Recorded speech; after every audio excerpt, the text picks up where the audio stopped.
안녕하세요. 20대 후반이고 수도권 대학을 졸업한 후 중소기업에 다니고 있습니다. 제 남자친구는 30대 초반이고 이름대만 알만한 대기업에 다닙니다. 둘 다 판교에 살고 있어요. 사귄 지는 3년쯤 됐고 결혼을 앞두고 있던 중 제가 결혼을 깼습니다. 다행히 집을 얻기 전이었고 혼수나 다른 것들에 돈 쓰기 전이라 천만다행이었다고 생각합니다.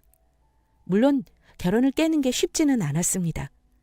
저의 3년의 시간을 송두리째 날려버리는 거나 마찬가지니까요. 결혼할 때는 몰랐다가 결혼한 후 알게 된 시댁이나 남편의 실제 모습에 실망해서 이혼하신 분들 많이들 계시잖아요. 제 주위에도 제가 결혼을 앞두고 있으니 먼저 결혼한 선배들이 이런저런 조언들 많이들 해줍니다. 그중에서 가장 많이 듣는 것이 시댁에 대해 잘 알아보고 가라는 말입니다. 특히 여자들은 시어머니와의 갈등이 많죠. 그 집 시어머니가 어떤지 만나보고 결정해라. 집안 분위기 꼭 보고 결혼해라. 빚이 없는지 꼭 확인해라. 이런 조언들이 대부분입니다. 결혼 당사자 둘 사이보다는 주변 상황에 초점을 맞추는데요. 그만큼 결혼이라는 게 둘만의 문제가 아닌 집안끼리의 만남이다 보니 생각지도 않은 곳에서 문제가 생겨 파혼하거나 아니면 결혼 후 이혼하거나 하는 일이 많아서 그런 것 같습니다. 저 역시 그랬고요. 저는 연애할 때는 남자친구와 사이가 좋았지만 결혼 준비를 하고 그댁 가족들을 만나면서 1차로 실망하고 2차로는 남자친구 어머니의 속물근성에 실망해서 제가 과감히 파혼을 한 상황입니다. 저는 남편의 클라이밍 동호회에서 만났습니다. 둘 다 바깥 활동도 좋아하고 운동을 좋아하는 성격이라 처음부터 되게 잘 맞는다고 생각했어요. 저는 좀 말이 없고 무뚝뚝한 성격인데 반면 남자친구는 참 다정하고 말이 많은 스타일이었어요. 그래서 더 끌렸던 것 같아요. 만나면서 저를 세심하게 챙겨주는 쪽이 제가 아니라 남자친구였고 이런 남자라면 결혼해서도 참 잘하겠구나 하는 생각을 했습니다. 그리고 저는 인생 계획을 좀 철저하게 세운 편이라 남자친구와 충분한 확신이 들었을 때 결혼을 결심했어요. 우리 둘 다 흙수저지만 부모님 노후는 근근히 먹고 살 정도로 준비는 되어 있는 상태였고 형편도 둘 다 비슷했습니다. 그런데 제가 어릴 적부터 가부장적인 가정 환경과 친척들을 보고 살아서 약간의 남성 혐오와 결혼 기피증이 있었고 사실 솔직히 말하면 결혼이라는 제도 자체를 별로 안 좋아했어요. 그래서 저는 연애하면서 남자친구가 결혼하자는 뜻을 비칠 때마다 몇 가지 조건을 걸었습니다. 그리고 결혼 전까지는 서로의 재정 상황도 오픈하지 않았습니다. 다만 서로 열심히 모은다는 건 알고 있었어요. 한 달 수입이 얼마인지는 잘 몰랐습니다. 다만 대학교 다닐 때 학자금 대출이 있어서 회사 다니면서 갚았고 지금은 다 갚아서 돈을 모으고 있다고만 알고 있었고요. 술, 담배 안 하고 성실한 성격에 게임 같은 잡스러운 취미가 없었기 때문에 돈을 함부로 쓰는 사람이 아니었습니다. 주위의 친구들도 그만한 신랑감 못 만난다고 할 정도로 키도 크고 외모도 훤칠했어요. 남자친구가 결혼 얘기를 할 때마다 항상 남자가 집을 해가야 하는데 아직 돈이 많이 없다 이런 소리를 하길래 제가 그랬습니다. 나는 결혼 반반으로 하면 좋겠어. 집도 반반씩 하고 결혼에 드는 비용도 전부 반반씩. 그리고 결혼해서도 가사노동이랑 생활비 같은 것도 반반씩 공평하게 하자. 제가 처음에 이렇게 얘기했을 때 남자친구는 처음에는 저한테 왜 그렇게 결혼을 계산적으로 하려고 하냐면서 상당히 화내고 슬퍼했었습니다. 자기가 자신에게 그 정도밖에 안 되냐면서 말하기도 하고요. 근데 솔직히 진짜 웃긴 게 남자들은 자기가 손해다 싶으면 갑자기 왜 그렇게 계산적이냐면서 화를 내고 감정적이 되는지 모르겠어요. 결혼할 때 비용 드는 거 반반씩 하자 그러면 냉큼 좋다고 하고 금전적으로 이익 보는 건 엄청나게 이성적이게 계산하려 하면서 자기가 손해본다 싶은 건 계산적이라고 화를 내더라고요.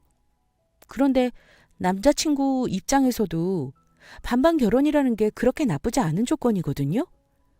보통 결혼한다 하면 남자는 집, 여자는 혼수 이렇게 생각하는데 제 남자친구는 저한테 집을 살 만한 돈은 없다고 했거든요. 그런데 저는 처음 시작할 때 집을 사서 시작하고 싶었고 대출을 끼더라도 서로 집 사는데 똑같이 돈을 보탠다는 입장이었어요. 반반 결혼이 계산적이라고 싫어했지만 제 생각을 들을수록 자기한테는 나쁜 조건이 아니니 당연히 좋다고 할 수밖에 없었죠. 암튼 결혼 얘기가 나오면서 저는 제 생각을 남자친구에게 분명히 전달했고 연애 기간 동안 싸워가면서 서로의 의견도 많이 맞춰졌다고 생각했습니다. 물론 처음부터 남자친구가 저와 생각이 똑같진 않았어요. 대한민국 보통 남자들과 비슷한 생각을 하는 남자였습니다. 연애하면서 저의 조련을 받으면서 그나마 결혼에 대한 남자 중심적인 마인드가 조금씩 리셋된 거고요. 사귄 건 3년 가까이지만 사귀면서 이 남자의 집안에 대해 속속들이 알게 된 건 결혼을 준비하면서부터입니다.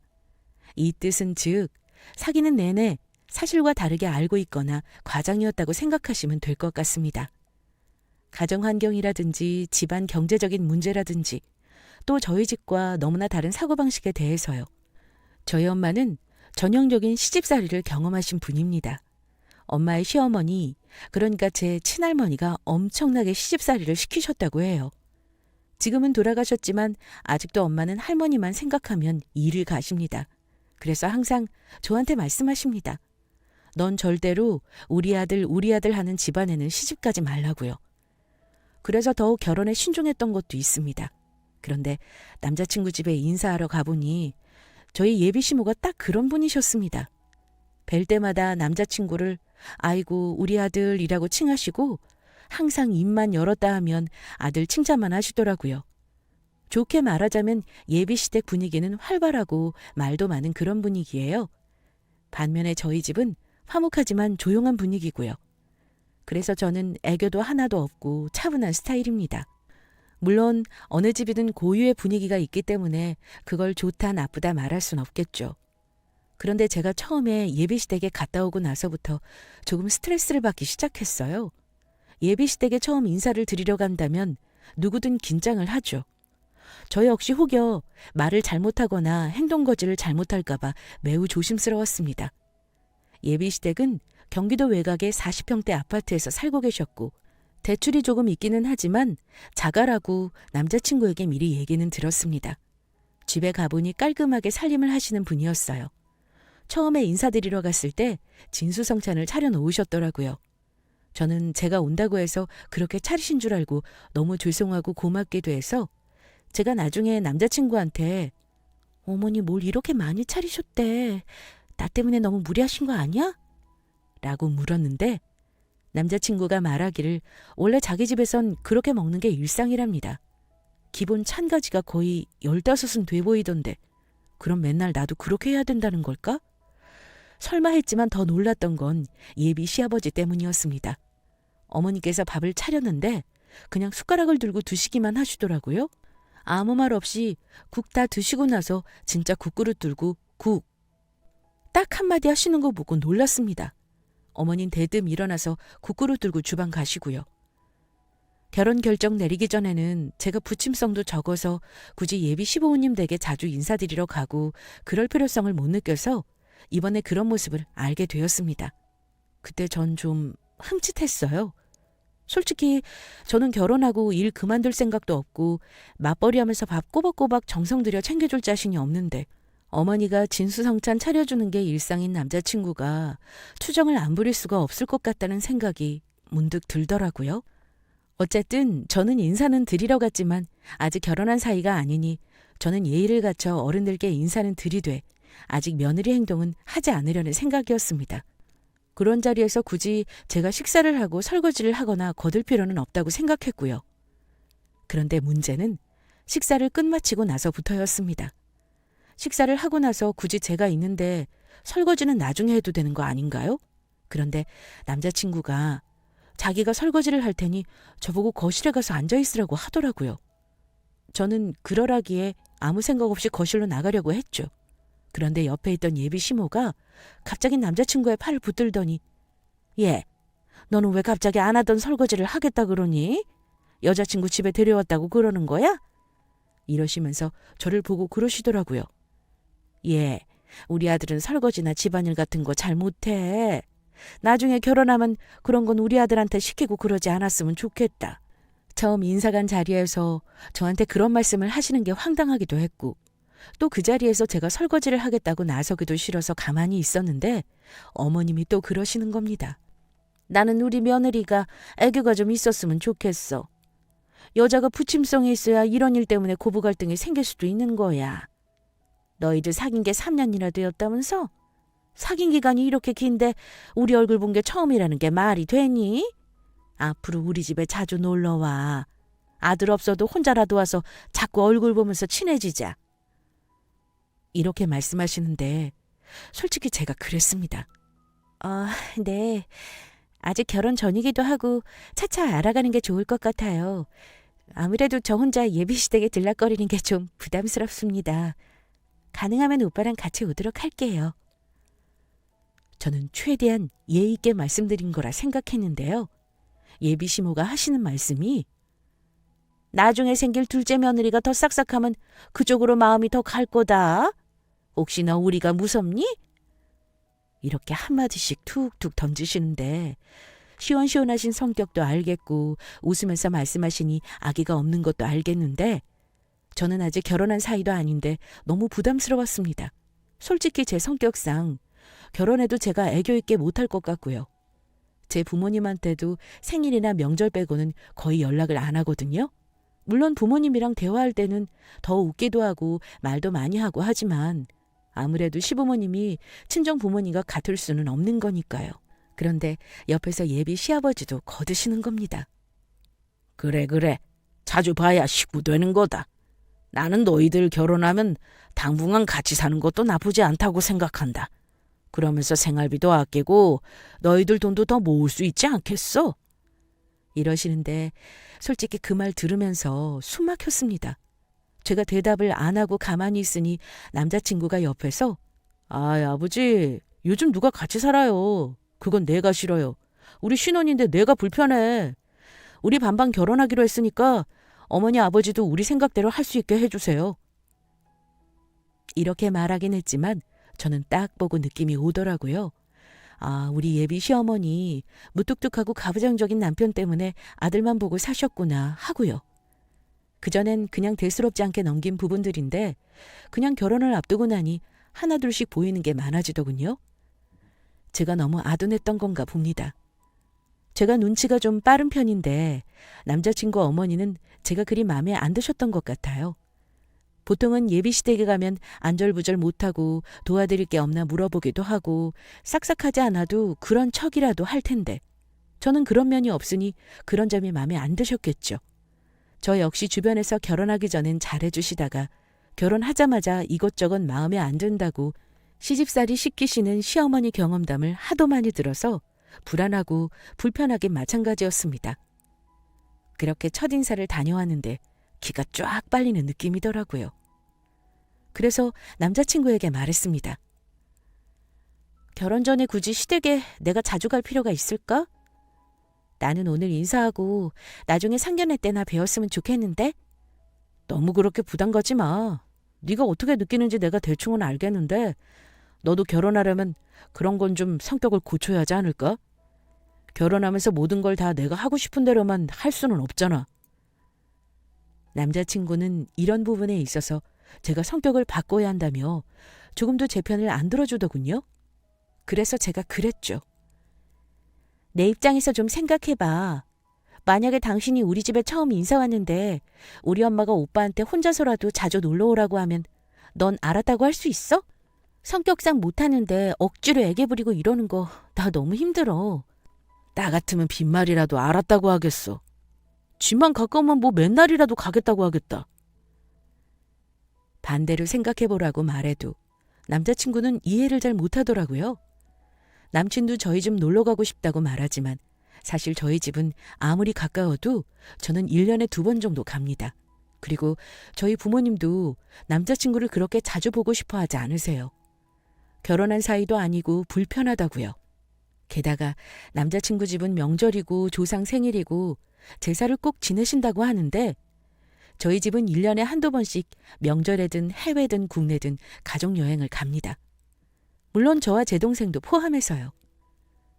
저희 집이 제사 문화가 없다 보니 그런 것도 좀 겁이 나기도 하고 저도 친해지고 싶긴 한데 이렇게 억지로 빠르게 인위적으로 친해지는 건 너무 힘이 들더라고요.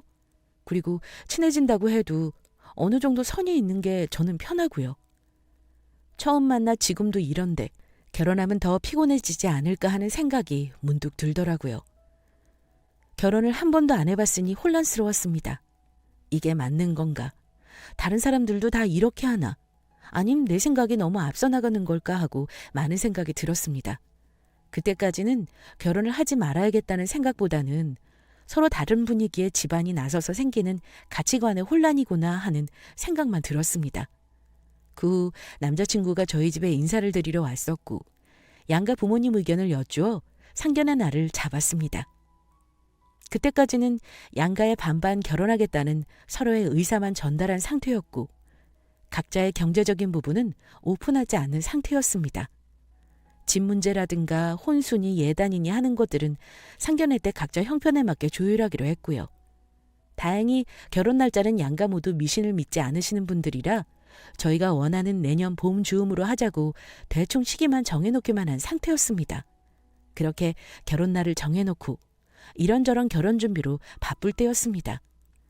남자친구가 저한테 집에 제사가 있는데 어머니가 제가 결혼 전에 미리 와서 친척들한테 인사도 하고 얼굴도 봤으면 좋겠다고 하셨다는 거예요.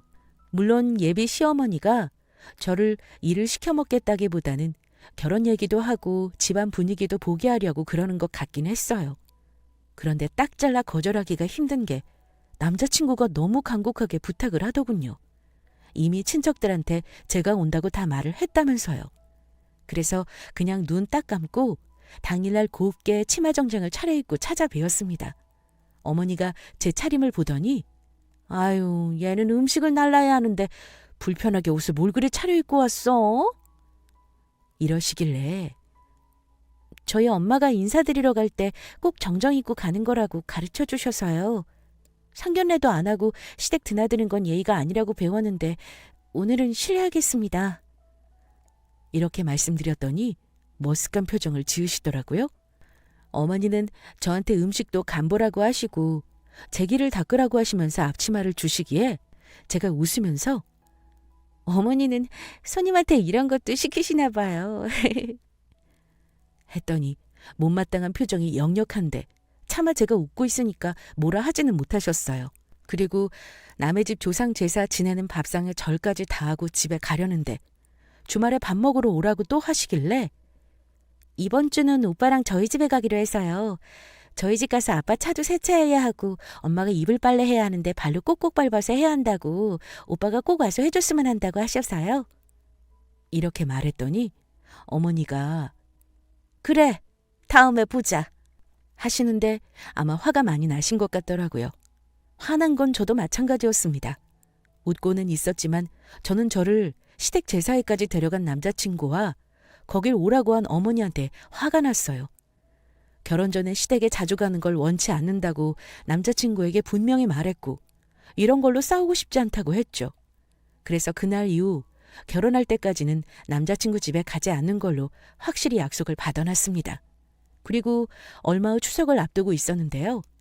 주말에 연휴가 껴서 3일만 휴가를 내면 10일을 쉴 수 있는 상황이었어요.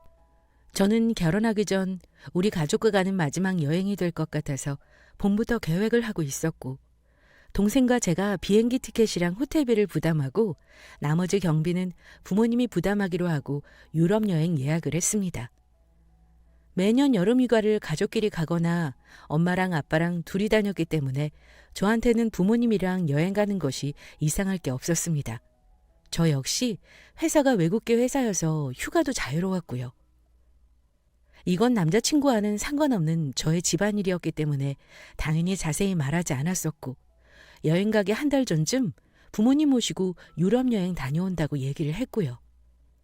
그런데 여행을 간다고 하니 남자친구 표정이 별로 안 좋더라고요. 저는 그 사람이 왜 표정이 안 좋은지 영문도 모른 채 여행 생각에 들떠 있었고 남자친구에게도 다소 상기된 기분으로 여행 얘기를 했습니다. 그런데 저는 생각지도 못했던 반응에 놀랄 수밖에 없었습니다. 뭐 부모님 모시고 여행을 간다고? 며칠이나 가는데?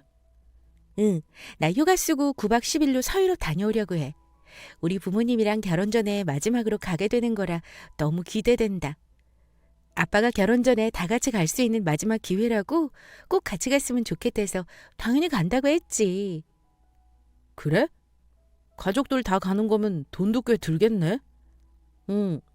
나랑 내 동생이 비행기 값이랑 숙소 비용은 하기로 했고 다른 경비는 부모님이 하신대.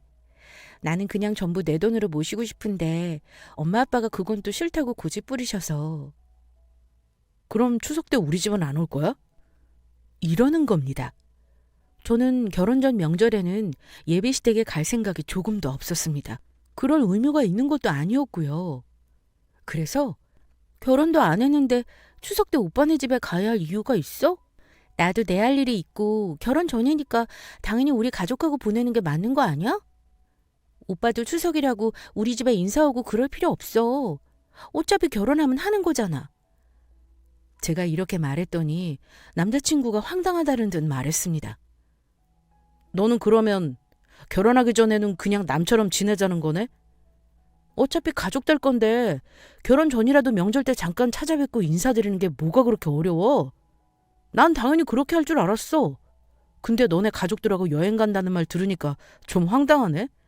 그리고 여행 가는 것도 나랑 미리 상의하고 그랬어야 하는 거 아니야?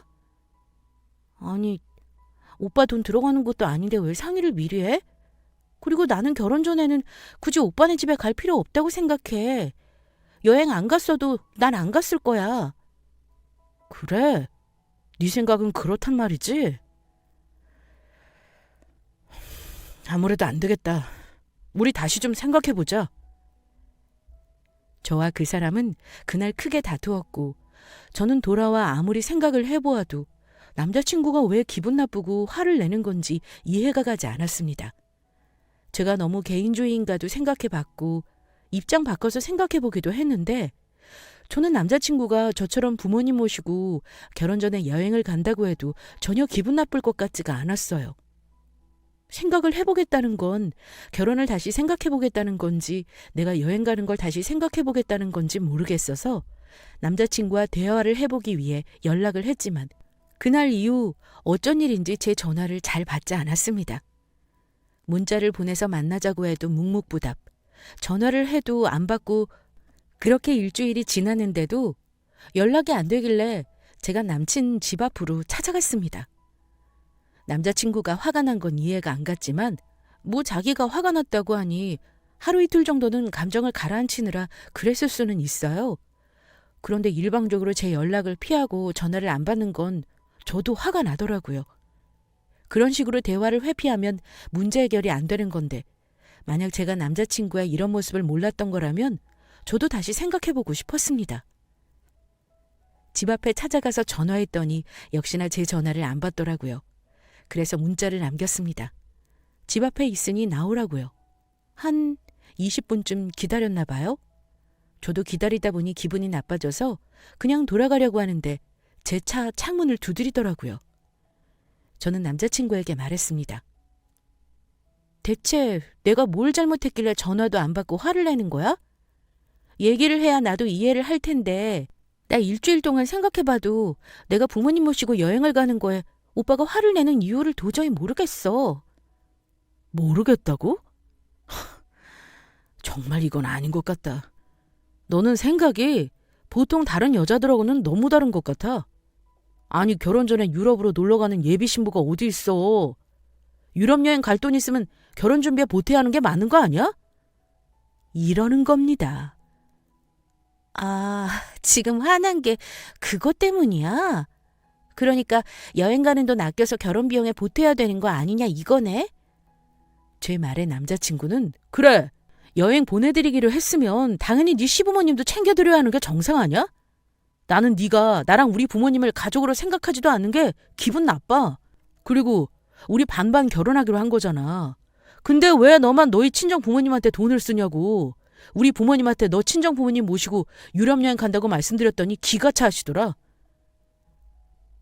남자친구의 그 말을 듣는 순간 제 마음에 찬물이 끼얹어지는 것 같았습니다. 어이가 없더군요. 남자친구는 반반 결혼의 뜻을 아예 오해하고 있는 것 같았어요. 우리가 지금 서로의 재산을 오픈한 것도 아니고 돈을 똑같이 합쳐서 그 돈으로 준비하고 있는 상태도 아닌데 남자친구는 이미 제 돈을 우리 결혼 비용으로 쓸 돈이라고 착각하고 있더군요.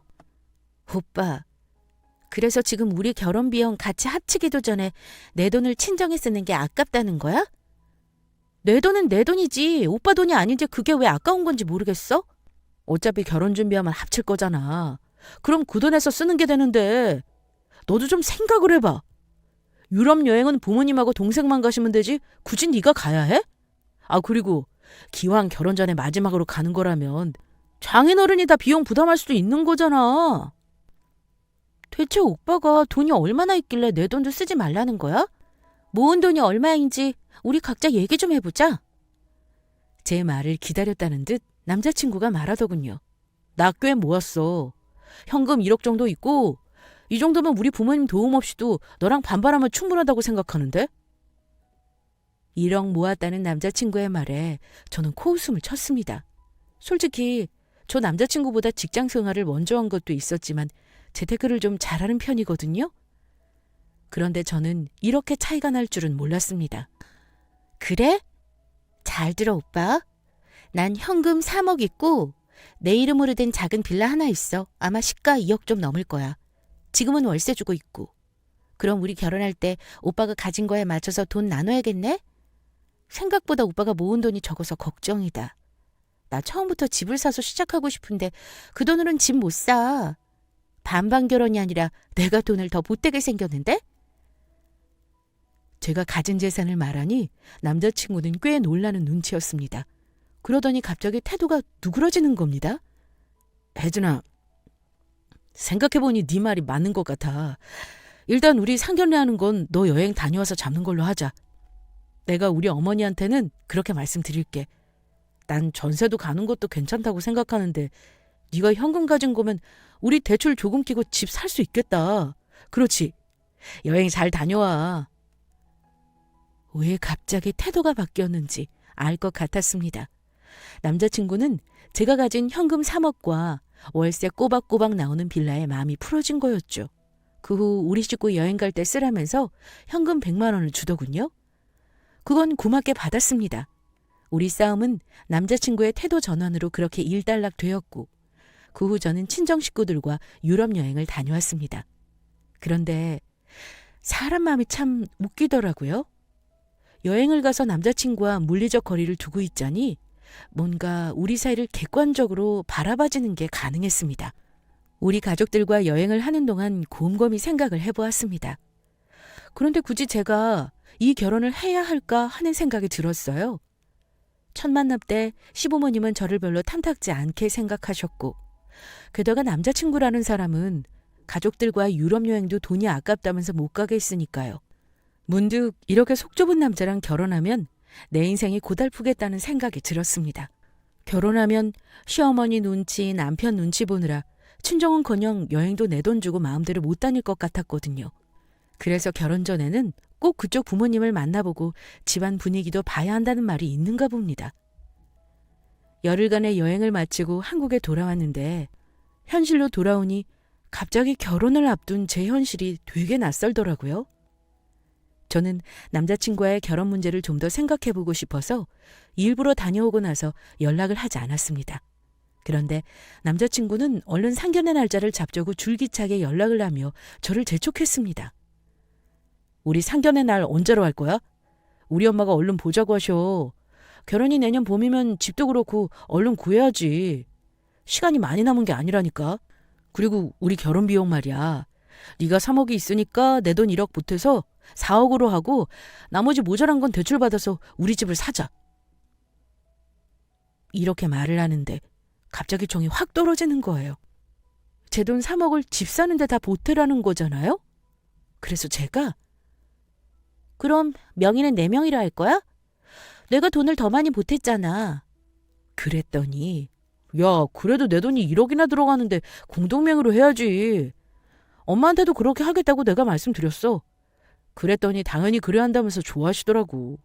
그리고 너 언제 그렇게 돈을 잘 모아놨냐면서 다시 봤다고 그러시네? 이러는 겁니다. 어이가 없었습니다. 그럼 6억이 넘는 집을 사면서 자기 돈은 1억만 넣고 절반을 자기가 가지겠다는 거잖아요? 게다가 대출금은 같이 갚아야 하고요. 저는 그 말을 들으니 파혼에 대한 결심이 더 굳어졌습니다. 게다가 제 재산을 듣고 태도가 돌변한 남자친구와 그 어머니의 태도를 보니 더 정이 떨어졌습니다. 오빠, 실은 내가 할 말이 있는데 우리 결혼 말이야. 나 하고 싶지 않아. 우리 결혼하지 말자. 지금 아무것도 안 한 상태니까 서로 금전적 손해보는 것도 없고 아니라고 생각하면 지금 관두는 게 맞을 것 같아. 자꾸만 상견례 얘기를 하고 결혼 준비하자며 재촉하는데 저도 제 뜻을 얘기해야 할 것 같았습니다. 그러자 남자친구는 예상대로 펄쩍 뛰더라고요. 그게 갑자기 무슨 소리야? 이미 날도 정하고 준비하고 있는 와중에 그런 소리를 하면 어떡해? 우리 부모님도 너랑 결혼할 거라고 다 알고 계시는데 갑자기 그러는 이유가 뭐야? 나 솔직히 오빠네 집 부모님 만나고 와서부터 계속 생각했어. 난 오빠가 그래도 내 의견을 많이 맞춰주고 결혼에 대한 생각도 나랑 맞다고 생각했는데 내가 잘못 생각한 것 같아. 오빠네 부모님 되게 가부장적인 건 알지? 솔직히 오빠가 보고 자란 게 그런 건데 결혼해서 안 그러리란 보장 없잖아? 그리고 무엇보다 나 저번에 여행 일 때문에 오빠한테 많이 실망했어. 오히려 다행인지도 몰라. 그게 아니었으면 난 오빠 본 모습도 모르고 결혼했을 수도 있으니까. 그건 내가 생각이 짧았다고 이미 사과했잖아. 갑자기 왜 그래? 일단 급하게 결정하지 말고 너 다시 생각해봐. 내가 시간 줄게.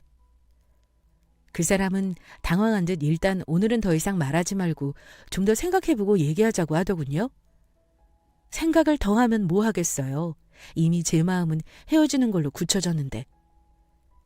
나는 이미 생각 많이 하고 결정한 거고 우리 부모님께 다 말씀드렸어. 우리 부모님은 내 뜻대로 하라고 하셨고 나는 처음부터 결혼이 어느 쪽으로 치우치는 걸 원치 않았고 결혼해서도 평등하게 살고 싶은데 오빠네 집을 보니 그렇게 할 수 없을 것 같아. 이건 오빠만 그렇게 하겠다고 해서 될 문제가 아니야. 오빠네 가족이 안 바뀌는데 그게 가능하겠어? 살면서 계속 싸우게 될 거야. 오빠 부모님 마음에 드는 그런 여자를 며느리로 맞으셔야 할 것 같아. 난 할 말 다 했어. 돈 문제 얽힌 거 없으니 정리할 것도 없잖아, 우린? 그럼 난 이만 갈게. 제 뜻은 충분히 전달했다고 생각했어요. 정리가 필요한 건 남자친구였기에 시간이 필요하다는 것쯤은 이해했고요. 그런데 며칠 후에 그 사람 어머니가 저한테 연락을 하셨습니다. 내가 우리 아들한테 얘기는 들었다. 파혼하고 싶다고? 이미 날까지 정해놓고 결혼만 안 했을 뿐이지 주위 사람들한테 다 얘기했는데 지금 와서 그러면 어쩌니? 우리 아들 가진 게 부족해서 그런 거면 우리가 니들 집 얻을 때 한 2천 정도는 더 보태줄 수 있다. 그러니까 파혼한다는 건 다시 생각해봐. 혹시 나 때문에 서운한 게 있었다면 내가 사과하마. 그렇게 말씀하시길래 저도 확실히 제 의사를 다시 한번 말씀드렸습니다. 어머니, 저랑 오빠는 가치관이 달라서 결혼하면 계속 싸울 것 같아요. 이미 제 생각은 전달했고 저희 부모님께도 말씀드렸어요. 제 말을 듣고 처음에는 사과하신다던 어머니도 목소리가 바뀌시더군요. 네가 지금 돈 좀 있다고 우리 집안을 무시하는구나. 어쨌든 시어머니 될 사람이 직접 미안하다고 얘기를 하는데도 너는 자존심만 내세우고 너 잘난 줄만 아는구나. 그래, 하기 싫으면 하지 마라. 나도 더 이상 이런 꼴은 못 보겠다. 어머니는 결국 저에게 화를 내고 돌아가셨습니다. 아마 그 댁에서 파혼을 받아들이려고 얘기를 했겠죠. 그런데 정작 파혼 당사자인 남자친구는 그걸 인정을 못하더군요. 그러면서 한동안 저를 집요하게 괴롭혔습니다. 아마 자기가 가질 수 있었던 내 돈 3억이 포기가 안 됐었나 봐요. 저희 부모님 집에 찾아와 무릎을 꿇기도 했고 저한테 사과하기도 했고요. 그래도 안 되니 결국 한다는 소리가 뭔 줄 아세요? 너한테 사준 선물이랑 놀러 다니면서 쓴 돈 다 내놔. 그리고 내가 너 때문에 3년 동안 시간 낭비한 거 위로금 같이 계산해서 청구할 거야. 내가 메일로 보낼 테니까 내 계좌로 붙여라. 이제 정말 끝내자. 나도 지긋지긋하다. 이런 추한 모습과 말을 남긴 게 남자친구의 마지막 모습이었습니다. 더럽고 치사해서 제가 받은 선물은 고의 포장해서 그 집에 택배로 붙였습니다. 그리고 계산해보니 데이트 비용은 저도 만만치 않게 썼더라고요. 그리고 제가 전 남자친구에게 사준 시계, 옷, 향수, 게다가 자전거까지 저도 이틀 밤을 새워가면서 꼼꼼히 정리해서 청구해줬습니다. 다 돌려주면 나도 입금해주겠다고 말했고요. 그런데 아직까지 돌아오지 않고 있네요. 정말 허탈한 웃음만 나옵니다. 제가 3년 동안 좋아했던 남자는 도대체 어떤 남자였을까요? 결국 결혼이라는 현실적인 문제를 겪어보니 사람의 숨겨놓은 본성을 알 수 있게 되나 봐요. 저는 그렇게 파혼을 했고 지금은 딱 반년의 시간이 흘렀네요. 그나마 돈을 들인 게 없어서 서로 큰 타격 없이 감정정리만 하게 되어 다행이라는 생각이 듭니다. 좋은 대학 나와서 평생 직장 가지고 있고 친정도 노후 준비 다 되어 있는 이런 며느리 대단하게 잘나지는 못해도 평균 이상 아닌가요? 그리고 결혼하면 시댁에 해야 할 도리도 잘할 텐데 그걸 모르고 처음에 저를 별로 마음에 안 들어 하셨던 걸 보면 자기 복을 자기 발로 차는 것 같다는 생각이 들더라고요. 어디 가서 저 같은 며느리 또 못 만날 텐데 그걸 모르시더군요. 아들이 잘난 줄 아시니까 더 좋은 며느리를 드릴 수 있다고 생각하실 수도 있고요. 그래도 파혼한 건 남자 쪽만의 책임은 아니라고 저도 생각합니다. 결혼이라는 중대사를 결정하는데 나름 신중하게 생각한다고 했지만 제가 너무 경솔했던 점도 있고요. 앞으로 제가 남자를 만날 수 있을지는 모르겠지만 어차피 늦게 결혼하게 된다면 적어도 가부장적이지 않은 가정의 며느리로 가고 싶네요. 하여튼 반반 결혼 원하는 이기적인 남자들은 제발 정신 좀 차렸으면 좋겠어요. 진정한 반반 결혼은 남자 여자가 돈만 나눠서 결혼하는 게 아니라 결혼 이후의 삶도 공평해야 한다는 걸 좀 알았으면 좋겠네요. 그렇다고 해서 내가 남자들만 몰아하는 건 아닙니다. 이것과는 반대로 말 그대로 취집하려 들고 의존적인 여자들 보면 또 다른 방향으로 저는 우라통이 터집니다. 제발 이 사연 듣는 미혼 여자분들이 계시면 자기는 가진 것도 없으면서 남자 쪽에서 바라고 결혼으로 팔자 고쳐보려고 하지 마세요. 남자 여자 서로 다 마찬가지입니다. 꼭 경제적인 것만 말하는 것이 아니라 결혼에 대한 이해, 상대방에 대한 존중 이런 것들이 준비되지 않으면 결혼은 참 어려운 거라는 걸 알았으면 좋겠습니다. 여기 계신 며느리분들 계시면 시부모님이 잘해주시면 계속 서로 잘해주시고 또 그게 아니라면 너무 시댁에만 자신을 맞추려고 하지 마세요.